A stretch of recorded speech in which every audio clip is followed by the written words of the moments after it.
Un petit retour en arrière sur une question de Sonia par rapport à ces trois grandes tendances de la franc-maçonnerie. Elle nous dit pourquoi du coup regrouper ces trois schémas, ces trois tendances, dans le même groupe de base, étant donné que c'est complètement différent comme croyance, je ne comprends pas ce qui les rapproche. Alors, je te dirais quand même qu'il y a une chose qui les rapproche, ça va être le rituel, d'accord. Évidemment, il va pas être pratiqué de la même manière. Si tu creuses véritablement et que tu essaies d'aller chercher l'essence du rituel, voilà, si tu te détaches de tout ce qu'on appelle dans la franc-maçonnerie, dans le jargon maçonnique, de tout ce qui est de la vie profane.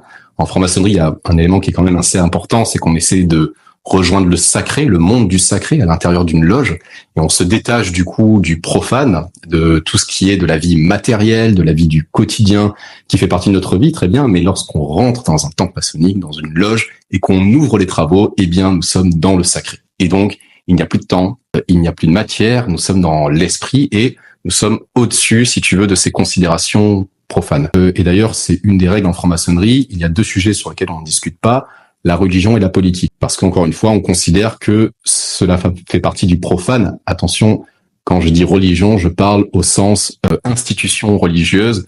Comment finalement, qui est réellement voilà ce Dieu qui a créé le monde, etc.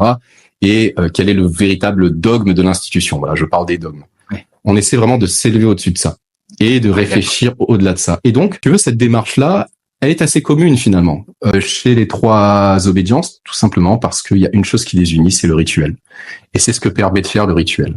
Et c'est la magie de la franc-maçonnerie. Et donc, même sur des guerres obédientielles, c'est pas des guerres, c'est plutôt des querelles de chapelle, si je puis dire, eh bien, on arrive à se retrouver. Moi, quand je vais visiter des loges qui sont pas forcément alors, une obédience c'est autre chose, mais du moins que je discute avec des francs-maçons qui sont dans d'autres obédiences, etc., on a des points d'accord tout à fait valables sur ce qu'est le rituel, ce que peut être la franc-maçonnerie, ce qu'elle peut nous apporter, etc.